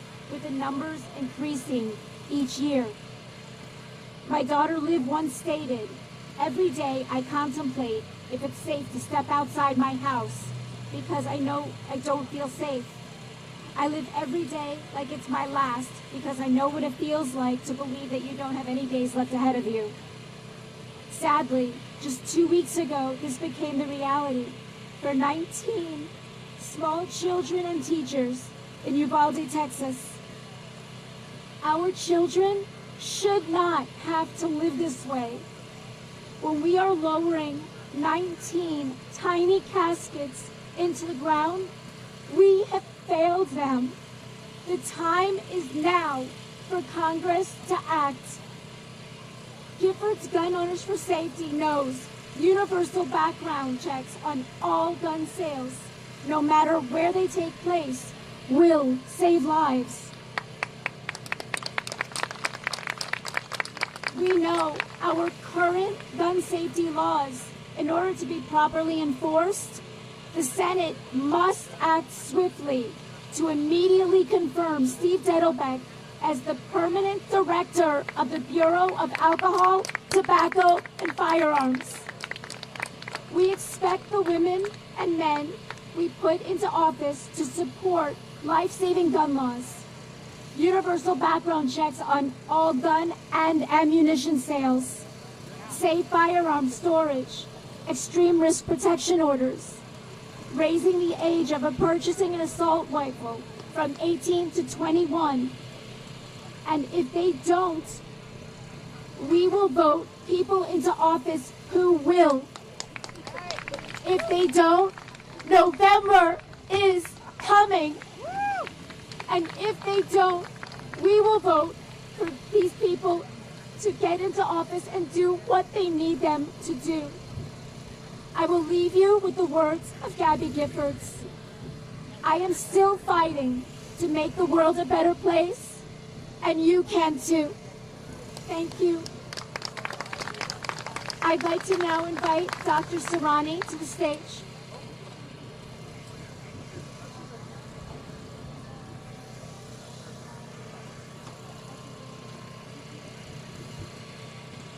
Well, hello, everybody. My name is Babak Serrani, and I am the Chief of Trauma Surgery at a Level 1 Trauma Center here in Washington, D.C. As grateful and excited as I am to be able to speak to you today, I'm equally saddened about the need to do so. The simple truth is, death due to gun violence has become a daily event in the United States. And I thought I would start by just talking a bit about our healthcare providers. The physicians, the nurses, the pharmacists, the technicians, the therapists, and everybody else who has a role in our healthcare system is exhausted. We're exhausted physically, we're exhausted mentally, we're exhausted emotionally. The single worst part of my job as a trauma surgeon is telling a mom or a dad, a brother or a sister, a cousin or a friend, that their loved one has died. The chances of me giving this type of news are substantially higher after a gunshot injury than any other form of injury. I've done it so many times that I actually have a script in my head on how to do it. I know where to stand. I know how to stand. I know how to lower my voice. And I know what to say when I deliver the news. And every time I do that, a piece of my soul dies with the patient. Every time I do this, I see the parents fall to their knees. I see them beat the walls and scream. I see the nurses wonder if we missed an opportunity to help the person who's dead. And I go home each time wondering, am I good enough to do this job? Time and time again. This has got to end. Enough is enough. The number of people killed now in the United States due to gun violence is higher than the number of car crash victims and motorcycle crash victims combined. I mean, think about that. think about the number of cars and motorcycles on the road, and the number of people who die from firearm injury is higher. We are told that gunmen are crazy, and the best solution is mental health. There is definitely a role for mental health counseling in fighting the gun violence epidemic. But I have to ask you, are all of these mentally deranged people only in the United States? Why are there no mass killings in Europe or in Asia? What if the person did not have the means to carry out the mass shooting? Why does someone need a high-capacity magazine-fed assault weapon other than to kill humans? Why can somebody buy literally 1,000 rounds of ammunition, no questions asked, but that same person cannot buy Sudafed for a cold without a background check? Why is it easier to buy a firearm than to get a license to ride a motorcycle? Enough is enough. Many of my colleagues and I are invited to speak commonly in Europe on how to treat gun violence victims. Some think this is an honor. I think it's a mark of shame. Why should the Europeans have to lean on the Americans and have us teach them how to address gun violence in their hospitals? Why should I be an expert on this? Wouldn't it be a better badge of honor if they called us and said, how do you treat cancer? How do you treat pediatric afflictions? Or frankly, how do you treat anything but gun violence? The Congress, and especially the Republican senators, have the ability to change this dynamic. Which leaves us with the question, why don't you? I was and am still amazed that even the Republican members of Congress who themselves have been shot are opposed to regulating firearms. This makes no sense to me. You are alive due to a combination of luck and the American healthcare system. You remember the pain, the fear, and the anguish you and your family suffered through when you yourselves were shot. Why do you allow it to happen to others every single day? For the sake of those who have not been shot but will be, in the memory of those who died due to gunshot wounds, and for the well-being of your own healthcare force, I am here to ask, to beg, and to demand that the Congress pass meaningful legislation to curb this unending stream of daily gunshot victims. Enough is enough. Only recently are most Americans understanding the daily death toll of gun violence, but most still don't understand the incredible number of people shot who survive. They don't make the news. To put this into perspective, let me give you an example. We all remember 2 Boeing 737 MAX aircraft that crashed 5 months apart in 2018 and 2019. Everybody died. The crashes didn't even occur in the United States. They were outside of our country. But the backlash against Boeing was immediate. The entire fleet of 737 MAX airplanes was grounded worldwide. Congress demanded answers from Boeing and from the FAA.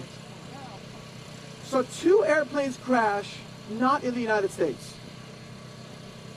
And there's immediate backlash. In the United States, there are 45,000 deaths per year due to gun violence. 45,000.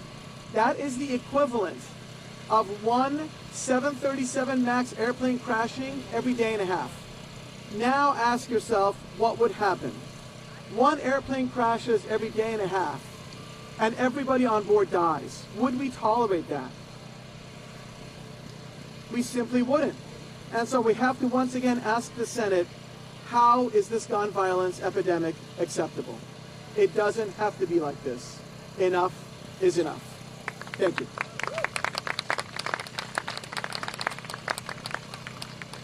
Liam, who am I introducing next? Robin, my next person in line, I apologize, is going to be, that's the problem. It's going to be Robin Kogan from This Is Our Home. Thank you, Robin. Hi, everybody. Before I start, I just want everyone to look at these books, these notebooks, these pencils, what they represent. They are a small number of the empty desks that sit in our children's classrooms because of gun violence. It's clear, being here today, listening to these stories, that we will no longer tolerate the intolerable. We will not. Where mass shootings have become so common that bulletproof backpacks are on back-to-school shopping lists, and parents and teachers and school nurses like me hope that they are never needed. Where children and teens walk into their classrooms looking for the best places to hide and the exits before they look for their desks. My name is Robin Kogan, and I am a school nurse, a relentless one, because bulletproof backpacks cannot be an answer to keeping our kids safe at school. But I am also a family member of survivors and victims of 2 mass shootings in America that happened 70 years apart. The first involved my dad. He was a 12-year-old boy in Camden, New Jersey, the very city where I am and have been a school nurse for 21 years. On the morning of September 9th, 1949, a neighbor killed 13 people and wounded 3 others in a matter of minutes. Of the 13, 3 were my family members, my father's mother, my father's father, and my father's grandmother. My dad survived, but his childhood and his sense of safety was gone forever. Unimaginably, 70 years later, on February 14, 2018, my niece was a senior at Marjorie Stoneman Douglas High School. She did survive, but as we've heard here today, so many did not. So for me, gun violence is both personal and professional. Every day, parents across this country entrust their children to our schools. We are supposed to be places of safety and security and learning and flourishing. But every day, school communities wonder if we will be next in the line of fire. We are on high alert at school. We are installing panic buttons. We practice hyper-realistic active shooter drills. This generation, these young people, they have tragically earned the title of Generation Lockdown. Shame on us for not protecting them. Firearms are now the leading cause of death for American children and teens, and you know what? They have been the leading cause of death for children and teens of color for a long time. Gun violence has surpassed car accidents in the race where there are no winners to see which is the deadliest to our kids. Since Columbine, there have been almost 330 school shootings, and you know what? More than 311,000 children have been exposed to gun violence just in their schools alone. Listen to that number, 311,000. Scores more through community gun violence like the community I serve in Camden, New Jersey. What these figures don't tell you is the collateral damage of this uniquely and horrific American crisis. What happens after the shooting stops? It's the ripple effect. Gun violence is shaping the lives of our children because we live in fear of the next shooting. Conversations among school nurses include Stop the Bleed. We learn combat first aid training for staff and students. I'll wait for the fire department to pass.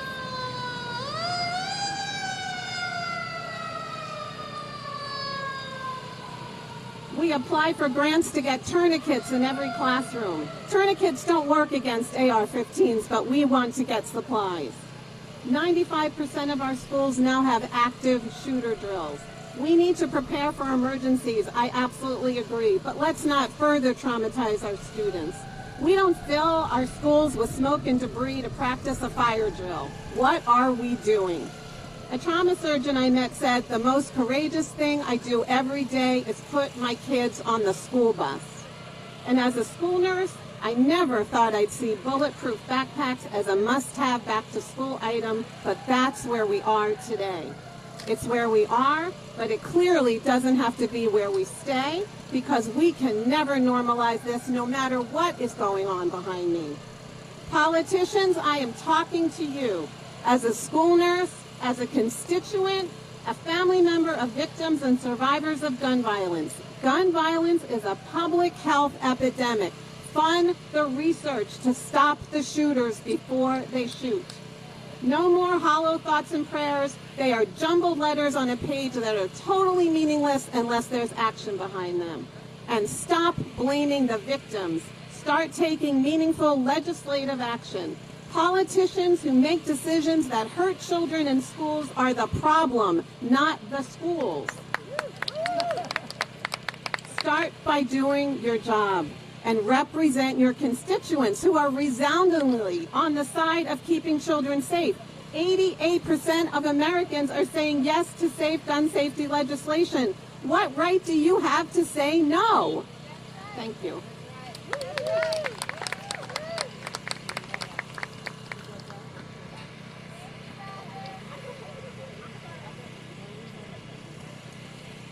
I didn't finish my job, sorry.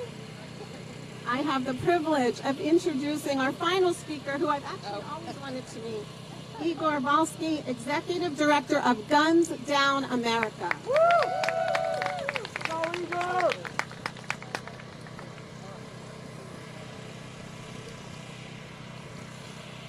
Good afternoon, everybody. First of all, could we just give a huge round of applause to all of the speakers who we heard from today, particularly the survivors who are so brave to share their story time and time and time again. So I'm going to close us out by reminding us what we have heard today in terms of what we can do to save lives. Hold on. Am I okay? Can I go? So my friend Fred Guttenberg told us that we have to vote because we need more senators who will vote for life-saving legislation.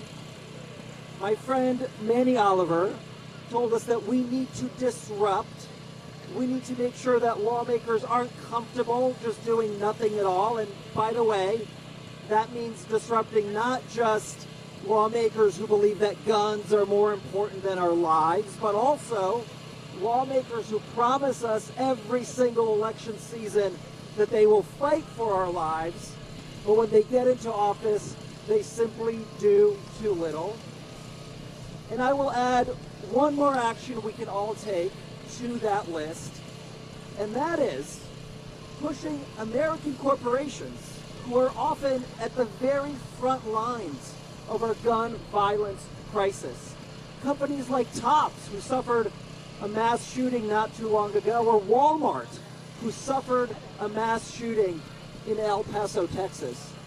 Why are those companies not part of the solution? Why aren't they urging and lobbying lawmakers to pass tougher gun laws? Why aren't they making the business case for tougher gun laws? Why aren't they directly investing in community-based violence intervention programs that save lives all across this country every single day?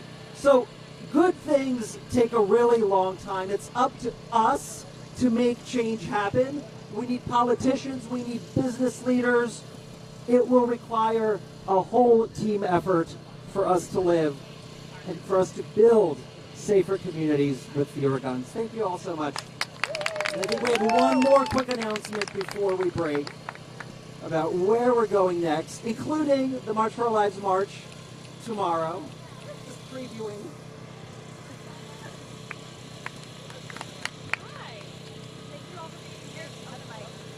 Wrong.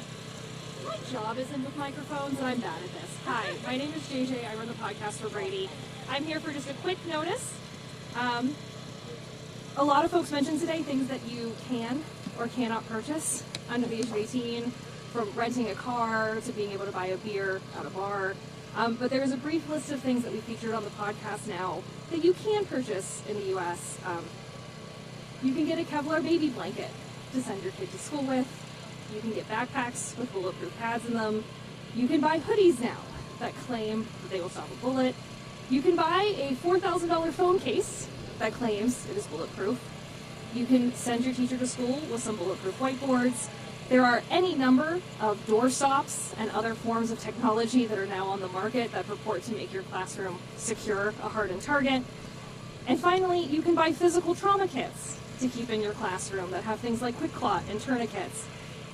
Because we seem to be okay with accepting that there is an inevitable expense that our teachers and our schools and our parents need to take on when we send our kids to school, and that expense extends to everywhere in our life, because then we expect our underfunded schools and our underfunded communities to perform as well with these items. What you can also buy, you can buy ghost guns, you can buy a gun under the age of 18 in certain capacities. What you can do about this, we have a couple things. One, you can text 877-877, the word checks, C-H-E-C-K-S. Tell your senator that you're angry, that you're not going away, that you will text and you will call them every day until the industries that have sprung up to respond to gun violence, because we cannot seem to as a country, will continue. If you see all of these horrifically laid out notebooks and pencils, and you have a need for them, either through your school or you're a child in need, please feel free to take one, or as many as you need with you today. Brady is donating the remaining notebooks, so don't worry, we're picking them up, but if you have them left, please do. And please join us for the march tomorrow, and continue to join us for however many days it takes to actually get people to pay attention. Thank you so much.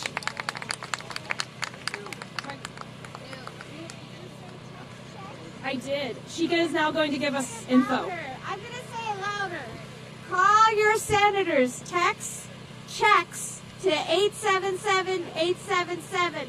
I want to see some phones in the air. Come on. I know you're tired. Let me see some. Thank you, Patricia. Come on, let's do this. Open mic. You are free to say a word. Come on up. Oh, I would. Come on. You're a new person. Come on. This young woman just came up to me and said she is fed up. She wants to join Brady, Virginia. Martina. And come on.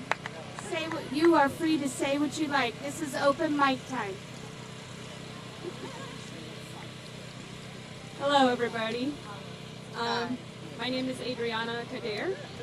I live in Woodbridge, Virginia, and I am here with my two children, 9 and 12, and my husband, because we all believe that we don't want this to happen anymore.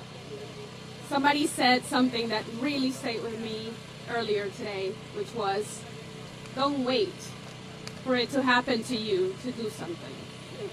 That's why we're here. And we will do everything in our power to demand the so much needed change. And if they don't do it, we will make them do it. Thank you.